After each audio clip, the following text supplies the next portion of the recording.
So, a little bit brown. This is a dry shrimp.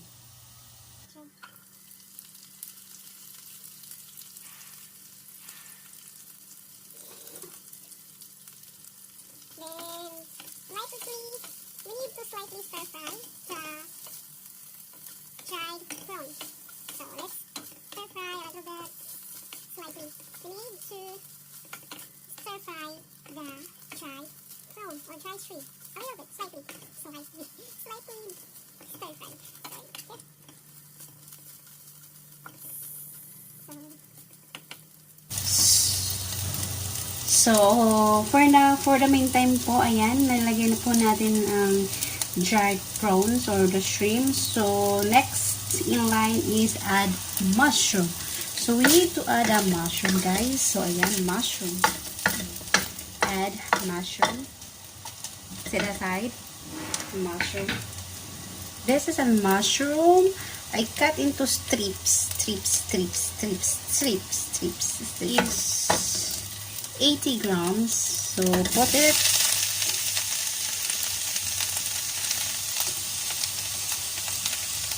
$80 grams, 150 grams.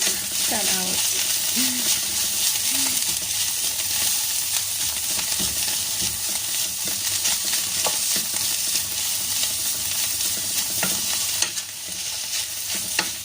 So, stir fry.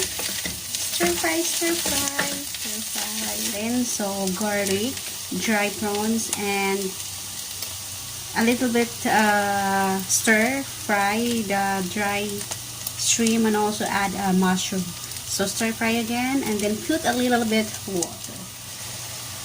This one, the soaking mushroom. Yung babaran. Ayan. So, ayan.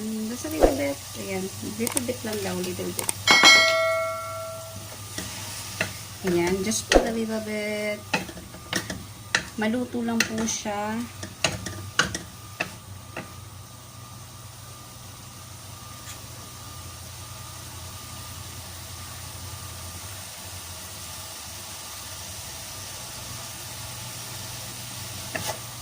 So, ayan.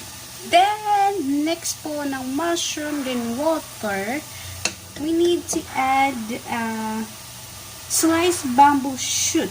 Okay. It's a bamboo shoot. Let's see next. So, guys, this one a bamboo shoot. Then, I cut into strip again. No, slightly strips. So, put it. Ooh.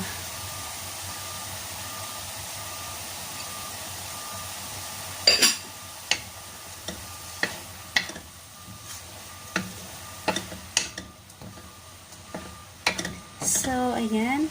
And then, next, follow by turnips. Ayan.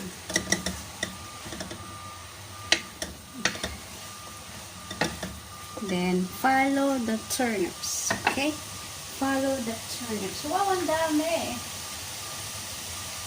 Okay, this one. This is, guys, a turnips. This is a turnips, guys. So, add. Kasi, pagkatapos mo, add sliced bamboo shoot, followed by turnips. So, this is a turnips, guys. So, you need to add and mix it, and mix all ingredients. So, we need to mix everything, guys.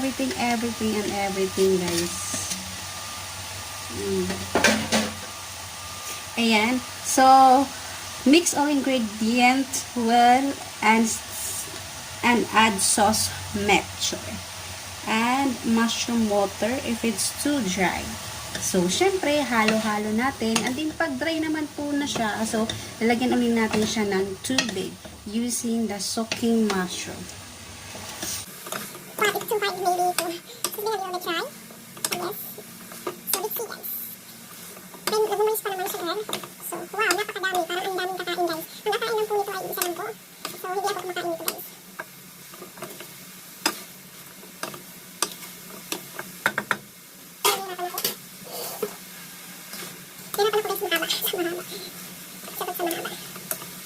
So, I think it's a little bit dry. So, added some water again.